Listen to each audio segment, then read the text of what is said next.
Is it weird to start a video with 10 seconds of silence? Maybe, but it was kind of peaceful in that one moment. This is my tree. Hey, hi, how are you? Let's talk about the planners that I have made and how they are treating me. Why? Because, well, I know, like myself, that many of you have probably purchased, used, acquired random planning materials that then didn't get used. But I might have the answer for you. And I am considering selling it. So let me know your thoughts. Welcome back to Making Everyday Magic. My name is Shanna, and if you are new here, we are a homeschooling family of 4. We are in our 9th year of homeschooling. We are halfway through. And this year, I did something I have never done, which is make my children custom planners. So let's talk about planners, shall we? It is a good time. Here comes 2026.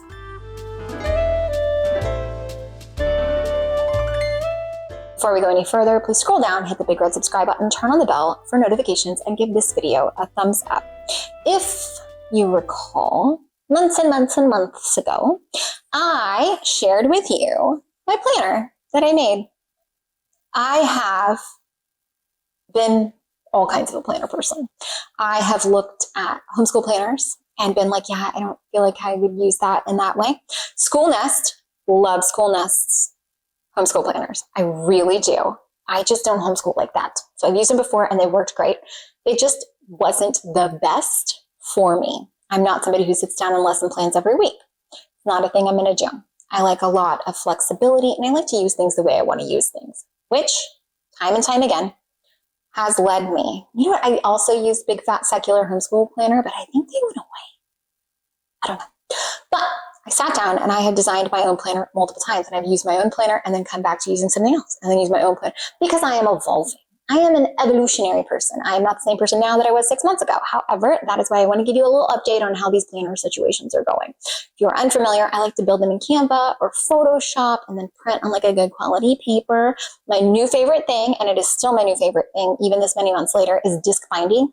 Because it is so stinking cool. You just punch the holes or the little indents, little mushrooms things, and you can throw in anything you want. So I've got like multiple years worth of my curriculum planning. I've got Timberdoodle receipts. I've got all kinds of things. But then it is super flexible in that I figured out I wasn't using things a certain way, so I can pull them out, reorganize them, put them back. Well, this year, I decided I was going to make custom planners for my children because if you recall, I was talking about what turns out is executive function, but I did not know that. And so we are sitting down every week and having planner sessions. And I have to tell you, it is amazing for our home. So we sit down all at the table, all of our fancy pens. And I brought my kids some of their own fancy pens and erasable pens and highlighters and markers, and I have it just a page a day or a page a week, and we all sit down and fill out what is happening. So now that we have used these for 6 months, I figured I would give you a little looky-do into my planner system and what is happening, and just, give you a chance if you wanted to ask questions, any follow-up, let you know how it's going, what we're using. And like I said, I have, for honestly years, debated on putting some of these things up and making them available. So as you know, I have tons of free printables over on my website, makingeverydaymagic.com. And I will probably list some of these things that I have made for myself as options. Because for example, I have like a Girl Scout meeting planner that like people keep asking me for in real life when they see it. So things like that, I think could be really handy to share with the world. So I probably will. Anyways, all of that to say, let's pop over and we're going to look at my planner and we're going to look at the girls' planners and let you know just how it's going. The girls' planners, I don't know if I will show you any completed pages. And I might not in my own either, just because that's a little weird. We'll see. Let's go.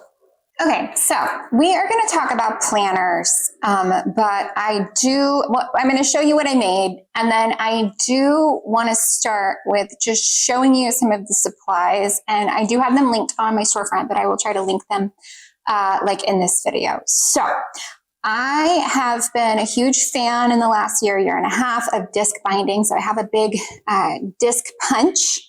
And I will hole punch everything. So disc binding is where you can just kind of like pop it out and pop it in. It's really cool. And I got a big assorted pack of them, and we've used them for curriculum binding, planner binding, all kinds of things. Now, something else that I use heavily in the creation of these things is Canva. And so the girls had designed me my my cover in Canva. So it is from previous years, but I'm not giving it up because I absolutely love it. So there's that.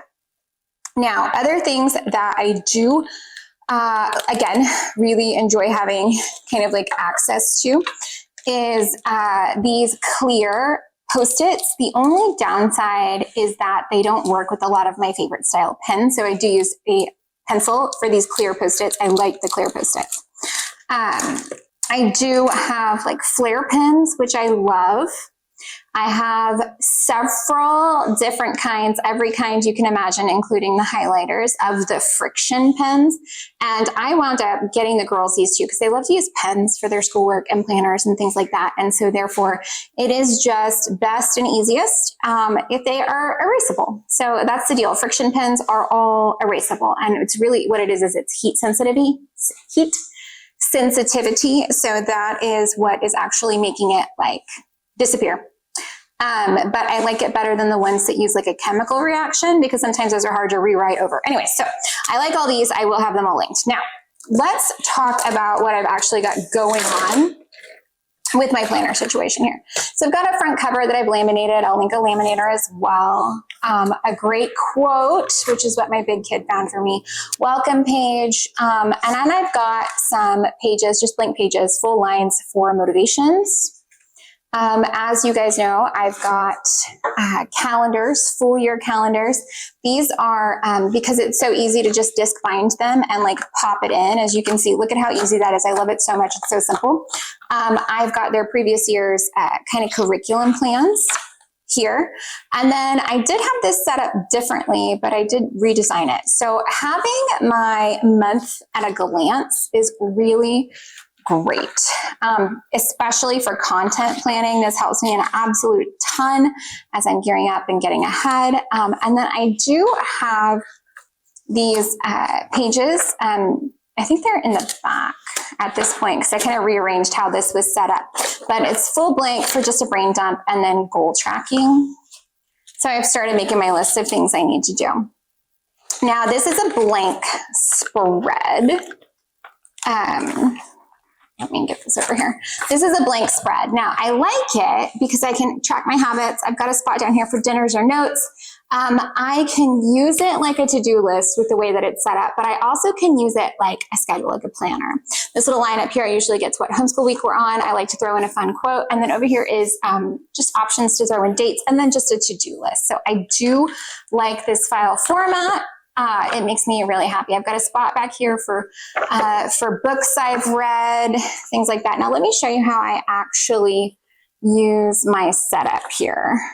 Okay, so this is what it looks like by the time I am done with the week. It is crazy. It is insane, but it works for me. I like starting with a gray slate and then it becoming more and more colorful as I operate. So that is a look inside my planner. Why it works for me, why I started a DIY is that I couldn't find something that resonated with how I wanted to operate. I need a blank slate, but I need it to be really hands-on and really intense and just really adaptable. So that is why I chose to do this myself.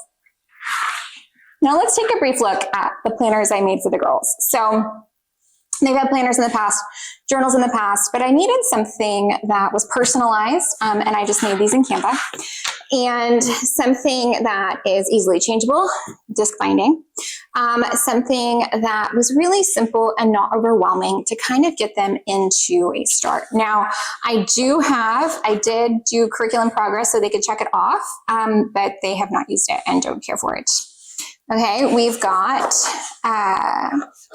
their schedules, their flows, and their chores. Their schedules, their flows, and their chores laminated. Now, I am not going to show you a filled in page because that was requested, but I will show you a blank page. So I just did the background here for theater stuff because she enjoys that. They put the date right at the top, and then they just list what they have going. We always start on Monday. It just is how my brain works best. We've got a tiny calendar, little habits if they want to track that. My big friend loves to put a great inspirational quote down here that she sources every week, and it really inspires her, and she loves that. So this is Big Kid, and it's really simple, just that kind of week at a glance. Just the act of talking it through, sitting down with the fancy pens, writing it out, helps keep everybody on track. It just kind of associates, we have something going on. Now, little friend, same thing. So again, curriculum progress tracker has not been kept up with in the slightest. Chores and flow. And then we've got, there you go. And here is her page. The background is dogs and guinea pigs because that's her favorite thing. Same tracking function. It's the same layout. I just changed the little kind of relief in the background because I wanted to personalize it to them. Again, we're having a great time at keeping up with this. It is neutral enough, but structured enough. If they want, sometimes they put the times and sometimes they just make a list. And like I said, that really forms that solid foundation for them. And they've really enjoyed it. And just making these. So laminate the front if you choose to. I've got just this piece of like cardstock on the back to give it a little bit of structure. And these have worked really well so far this year. I actually didn't even print. I only printed like half the year because I wanted to make sure they would work out before I wasted the ink in the paper. But I need to get printed and fill these up because they've been really awesome to have and to utilize. So I hope you appreciate this look inside of our planner. My intent is to make these available in 2026 and really expand some of those printable things because I absolutely adore making them. I think it's so fun. So that is probably going to be something that is coming out. I just don't know when. But I would love to hear down below in the comments, like what is a function that you love having in a planner? Because it's really personal and customizable is always great. Guys, that's it. Now, I do have access to Canva and I do have access to Photoshop. So these were really inexpensive to kind of make and create. Once I got the ideas flowing and going, I personally, that digital creation, I love that aspect of some of this. Like I love thumbnail designs. I love building something in Canva. I love building something in Photoshop. I fully design our own Christmas cards every year.